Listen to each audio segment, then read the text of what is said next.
What people on the left don't like to talk about is actual solutions. What they like to do is bitch about problems that existed 60 years ago and blame those for failures to solve them now. I'm not forcing you to do anything. I'm literally not forcing you to do anything. I'm telling you to leave me alone. From savage debates to mic drop moments, get ready to see Ben Shapiro at his sharpest. This woman thought she had Ben Shapiro cornered until he delivered one of his coldest closing lines. It seems like you're just trying to force women into motherhood, not save lives. And I mean, just to respond briefly to that, I'm confused as to the very language of forcing women into motherhood suggests that in a vast majority of cases in which women get pregnant, they had no part in the actual pregnancy-making act, which is not true. I've done nothing. When you get, if you or any of your friends get pregnant, that is generally not having anything to do with me, per se. So I'm confused as to why I would want you to force anything. That comeback alone is why Ben Shapiro's debate moments keep breaking the internet. Absolutely ruthless. Next up, we have a woke college student who tried to trap Ben with a shocking question about puberty blockers. But what happened next left the whole room stunned. You have claimed that you oppose medical transitioning for these children, namely and specifically to what normally happens is puberty blockers, which you have called you called it child abuse. Is that correct? It is. That's correct. You consider it okay. You consider it child abuse. You consider it child abuse because you believe that a child is not capable of consenting to what you consider are irreversible procedures. Is that correct? A damaging, irreversible procedure. Damaging. Okay. Ben, are your children circumcised? Did you circumcise your children? Yes, I have two sons and they're both circumcised. Why would you do that? Isn't that kind of hypocritical? Nope, I'm circumcised. My works just fine. Why?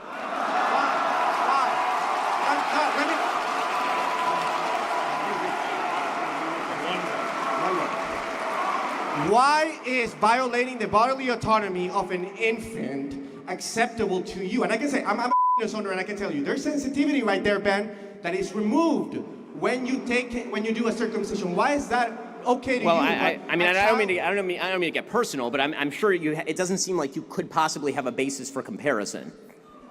You can't be both circumcised and uncircumcised. You're going to have to choose. As far as the efficacy of a once it's circumcised, if you wish to get into the biology, I'm perfectly happy to just point at my 4 children. I've been fruitful and I've multiplied. It's all working out just great.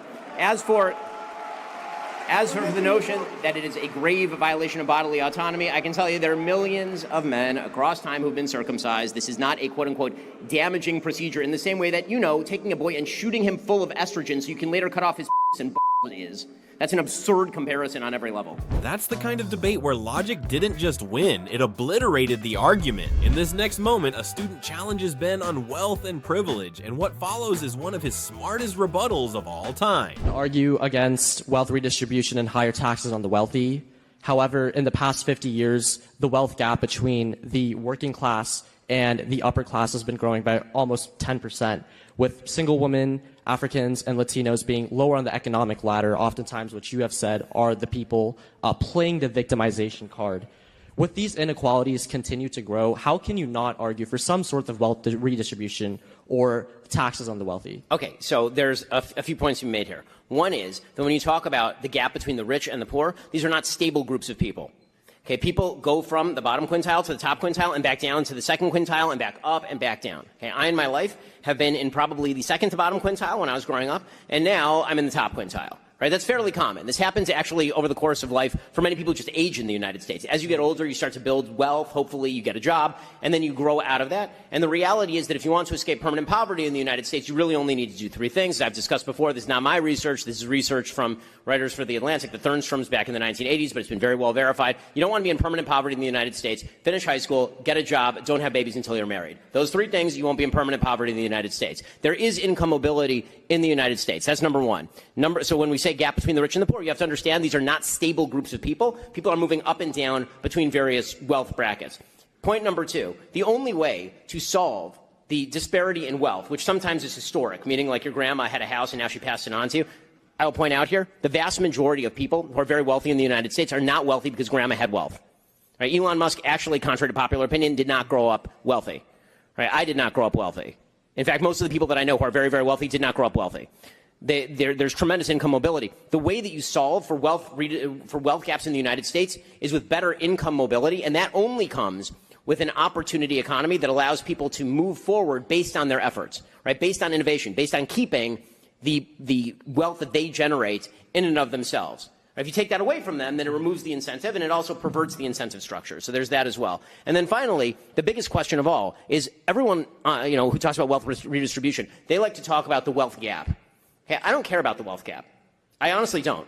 All I care about is the people at the bottom and are they getting better. I don't care if the person at the top is earning 100 times more than the person at the bottom. I just care whether the person at the bottom has a better life than they did 20 years ago. And it is bewildering to me that people are so concerned about what the guy next door is doing. Right? That just seems to me Cain and Abel jealous. That's the kind of response that makes you stop and think. Love him or hate him, the man knows how to make a point. Moving on, we have a student who thought he could redefine wokeness in front of Ben Shapiro, but his takedown left the entire room screaming. Before I ask my question, so do you come from Holocaust survivors, or are you a Jewish family that didn't? So my great-great-grandparents arrived here. A lot of our extended family was killed in the Holocaust, but our immediate your family. great-great-grandparents, but not your grandparents. Right. Oh, do you have friends whose grandparents were Holocaust survivors or anything like that? Of course, many of them. Yeah, I've helped write memoirs of Holocaust survivors. Yeah. Their families are kind of messed up, right? Like my family is very messed up. I mean, if you go through a trauma like the Holocaust, I would imagine they teach that trauma between generations. You know what I mean?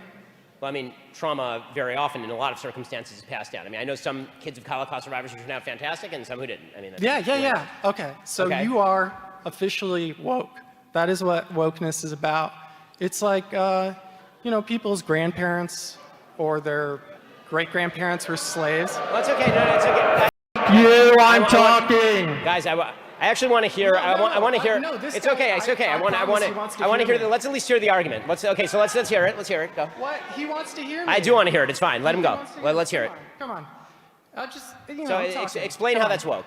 So, I mean, the whole thing is like, let's see. So during Silent Calvin Coolidge's administration, do you know about like the Great Mississippi Flood back in the 1930s? I understand that American history is filled with racial evil. Yeah. And that causes some intergenerational trauma, which affects people's ability to be, effective, and things like that. Fine. So let me ask you a question. Yeah. So if the idea is that history has consequences, of course that's true. That's not wokeness. Yeah. That is not wokeness. What wokeness suggests is that fundamental institutions in American society are so... No, it doesn't. Yes, it 100% does. I ran Elizabeth Warren's campaign. I helped organize her volunteers around here. I am a representative of wokeness. Okay, well, and that's just, this is all it is. Well, I mean, when I went to go get my first tattoo, the guy had lightning bolts and 88s tattooed on his neck.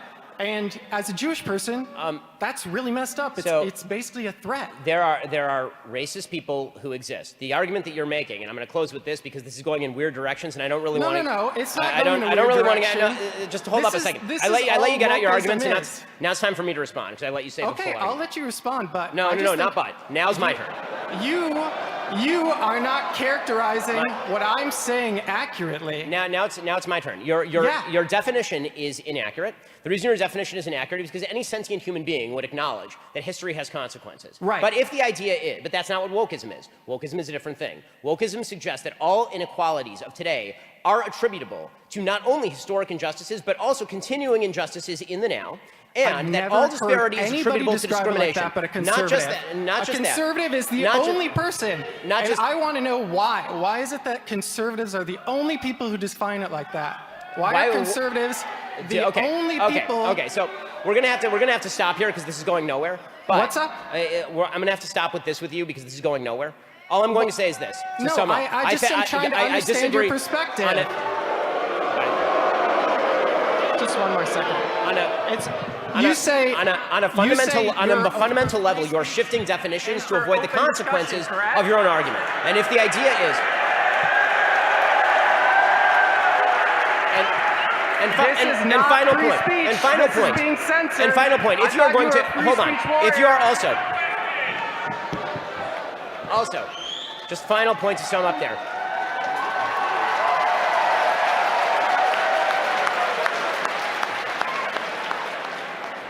final point to sum. I can follow that. Yeah, but, I just want to make, honestly, Go ahead. I want to make one final point to sum up there. If the idea is that traumas of the past invariably bleed down into the present, that does not explain why certain groups that have been historically not only marginalized but slaughtered in mass genocide are some of the most successful groups in our society. So if the idea is,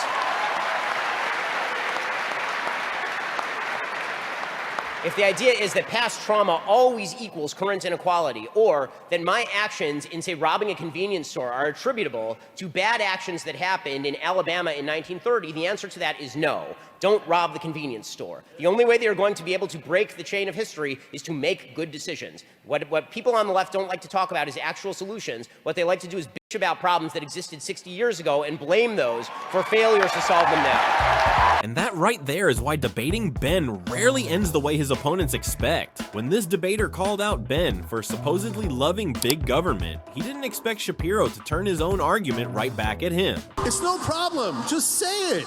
Say I love big government. It's okay. So you're talking about when you like tax, when you're rich and you want tax cuts. Oh no, I don't want big government. I want small government.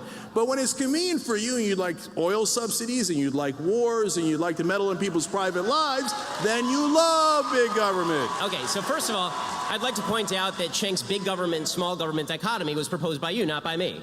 I talk about the proper scope of the government's involvement in particular areas the same way that you do, and we may disagree on all of that. My point is that overall, if you're talking about the level of government spending, it needs to go down, and you believe that it really needs to go up. Okay, so it's disingenuous. It depends. It's not on war, does it? No, but overall. Not on the war on drugs. Not on so many of those wasteful programs. It depends. But let me. Overall, you want the federal budget increased. Overall, I would like the federal budget decreased. To pretend that this is not true is to lie. Okay, and when you suggest that there is no difference between, we just have different visions of what the government should cover, these things cost different things. Okay, the war in Iraq was very expensive. You know what's more expensive? Social Security, Medicare, and Medicaid. All of these are vastly more expensive than the war in Iraq and Afghanistan. We paid into it. Now, as far as this, again, going back to this idea that, again, I don't like this big government dichotomy any more than you do, in the sense that you say, well, it's big government for the government to get inside people's wombs. And I say that it is the government's job to preserve life, liberty, and property, and one of those things is life. And just like that, what started as a jab turned into a full-on logic beatdown. Textbook Ben Shapiro. Next up, this student tried to lecture Ben on gender facts and ended up getting a brutal dose of reality instead. Hi, thank you for coming to our campus. My name is Megan. I just have a question about something that you said. You state that American people come first and foremost, American values, American virtues, but you openly support platforms that take away trans people rights and openly do not agree with the fact that men can become women, women can become men. So number one, that's not taking away anyone's rights, that's a recognition of reality. Also, 2 + 2 = 4 is not a reversal of anybody's rights. Like, anybody's opinion of what they are that runs counter to the actual facts of the situation, you have a right to say what you want to say, but you certainly do not have a right to demand that everybody else say it with you. And that's you want to talk about a violation of First Amendment rights or a violation of basic American rights, trying to use the power of government, as so many people on the left have, to force everybody to say things are false in the name of your personal comfort. That's a violation of rights. But to force people to do something for your own personal comfort doesn't infringe the same amount of rights? What am I forcing you to do? Or anybody else who's trans? Not be who they feel that they should be. They're not telling you. No, I mean, you can be anything you want to be. I mean, but you can't be, let's put it this way. You can think whatever you want to think about yourself. You can't be anything you want to be. You can't be Napoleon, you can't be Jesus, and you can't be a member of the opposite sex. I mean, the facts of life are the facts of life. And declaring that everyone else should simply go along with what is in fact a counterfactual statement, a delusion, that's a violation of everybody else's rights. So the idea that you get to project onto everybody else your perception of self is so wild and bizarre a suggestion that it erodes the basic standard of truth and fact that is literally the basic for any even human conversation to take place. If we can't even tell what words mean anymore, if the only perception that matters is my own, that is the essence of narcissism. It's just you in a mirror looking at yourself and then demanding that everybody else say about you what you wish to say about yourself. That's not reality. And by the way, it's not even kind to you, because it turns out that one of the realities of life is that you will live a happier and better life if you understand and agree with reality rather than fighting it. Reality always wins. Whether you like it or not, reality always wins. So in the same way that I guess people kind of have to accept that they won't be accepted, you're taking It's not it about in being terms of- accepted. It's about you have to accept. Let's say if you're a male and you believe that you're a female, or you're a female and you believe that you're a male, you're going to have to accept the baseline reality that what you think is false about you. Okay, if I think that I'm an amazing basketball player, no matter how strongly I think it, it's not true. And it's going to be, I can think that as much as I want to think it. And the minute I get on the basketball court and I put up a jumper that gets blocked by some dude who's 6'5", right, then everybody's going to realize I just wasn't that good at basketball. And no matter what I thought about myself, I still wasn't good at basketball. That's a reality. Do you think it's fair for the government to take those rights away? Again, you haven't defined even what the right is that you're talking about. You do not have a right to dictate to me what I think of you. And you certainly do not have a right to dictate to me what I think about reality, especially when what I think reflects reality and what you think does not. I'm not trying to convince you of anything. It's kind of like the government's trying to tell the people that they can't do something. You can do what you want to do. You just can't dictate to anyone else what they do about it. That's how human relations work. How come you can do the same thing? I don't even understand the question. I'm not doing the same thing. I'm not forcing you to do anything. I'm literally not forcing you to do anything. I'm telling you to leave me alone. And that's why you shouldn't come unprepared when you're debating Ben. He'll fact check you in real time. This math whiz thought he'd finally beat Shapiro at his own game. You won't believe how fast that flipped. Hello, my name is Quentin Merritt. I'm a mathematician and a physicist here, a double major, and I also just won the most prestigious award in the country to pursue research at any institution I want, the National Science Foundation Graduate Research Fellowship. So I think I'm pretty, qualified to say that most of what you're saying is based on old data. But my question to you, and so I want you all to realize that. Last month, but sure. For example, gender identity disorder, that's the DSM-4, bro. We use the DSM-5 now for psychologists to be able to talk about... I literally cited the DSM-5 in the speech, and it's called gender dysphoria, which is the term that I use throughout the speech, not gender identity disorder. You sound like a bozo, bro. And you get no pussy, and and you can't even make your wife wet, bro, so what's good? So, let me just say, the nice thing about having several small children is I don't feel the necessity to have my masculinity challenged. If we're using a by Western someone like colonial idea of gender, then why should it apply? If we're using, because the gender binary is a Western colonialist framework of gender. You're right. Men and women don't exist in any other culture. No. Think about Native American. Nailed it. Third gender people. I'm not saying that. Third gender people exist in Native American societies, Western African societies, like Southern Native American societies, like Mexico. So in other places that are not white dominated, and like the United States or Europe. And so you're saying white, so non-white people. I'm a mathematician and a physicist. You cannot tell me. So I have a question. And also, you're not a biologist. So I have a question. I'm 20. As a mathematician and a physicist, what in the hell do you know about human biology? And you got your law degree from Harvard. What do you know about biology? You got your law degree from Harvard. And frankly, I would ask another question. If your logic is so flawed as a mathematician and a physicist, I would suggest that whichever institution gave you an award, revoke it immediately. Well, that didn't exactly go how he planned. But if you thought that was intense, wait till you see who steps up next. Here's what happens when someone tries to lecture Shapiro on free speech without understanding what it actually means. You've built so much of your platform and the Daily Wire's platform on arguing that woke liberal agenda is threatening free speech, yet your own party's platform relies on white evangelical Christians who like to ban children's books such as Harry Potter. How do you reconcile censorship within your own party and your own claims that you support free speech so fully, or are you just arguing against ideas that you disagree with? What you are referring to, typically speaking, is what we allow children to see. Free speech rules do not apply across the board with regard to children. Okay, there's no state in the union that, for example, bans you from buying a book from Amazon from Toni Morrison. It doesn't exist. What is actually happening is that when you have a school library, local people who go to the school and the school board set the standards as for what they wish to allow their children to see in the library. That seems perfectly appropriate to me. That is not a violation of free speech any more than it would be a violation of free speech to suggest that, for example, a 6th grade library not include Playboy or not include Larry Flint.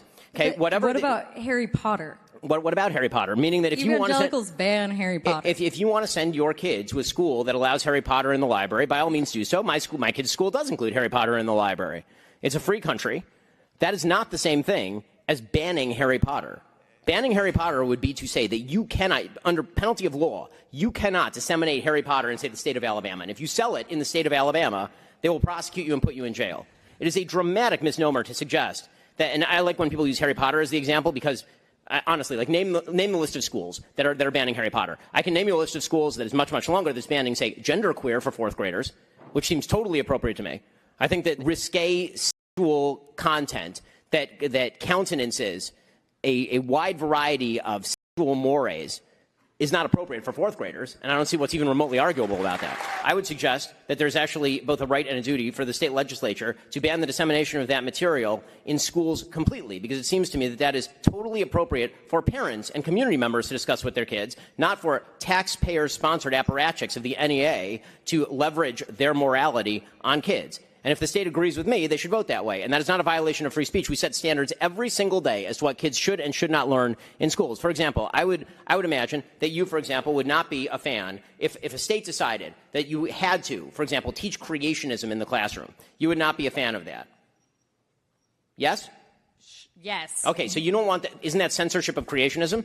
The answer is it's not censorship of creationism. School boards get to make these decisions because you always have a scarcity of time and a scarcity of material you can teach kids. But creationism would be being taught as science. I'm talking about fictional children's literature. Well, I think it's a fiction when you say that boys are girls and girls are boys. Thank you, Mr. Shapiro. She walked right into that one. But the next debate gets even more heated. This Michigan student wanted to debate Ben on abortion, but watch how fast she regrets it. I really wanted to thank you for coming out today, and specifically for talking to those who have different viewpoints than your own. I'm not looking to argue with you. I just want to know about the ideology as to why you think that a woman shouldn't have the right to her own bodily autonomy in regards to abortion. A woman should have the right to her own bodily autonomy, but not to kill another human. You know, but as far as the idea that I'm like sitting awake at night thinking, how do I control women's bodies? No, not really, not at all, actually. The thing that I do care about is the preservation of human lives. I don't have an argument that pro-choicers are ignoring a premise. That's fine. You're allowed to ignore a premise or think a premise that I'm giving is wrong. It turns out that the vast majority of women for literally all of human existence have engaged in childbearing and rearing, and it has not, in fact, ruined their lives. In fact, married women with children are, by poll data, the happiest women in America. All right, thank you for the straw man fallacy. Thank you. I missed what she actually said. What was it? Straw man? Straw man fallacy, I think. You can't just shout straw man and run away. Do you want to come back and explain why it was a straw man, or no? Okay, you're just going to run away. Guess she wasn't expecting facts that fast. Well, that wraps up some of Ben Shapiro's most iconic owned moments. From students trying to trap him to activists getting shut down with pure logic. Love him or hate him, you can't deny he knows how to hold his ground. If you enjoyed watching Ben deliver these savage takedowns, make sure to hit that like button, subscribe, and turn on notifications.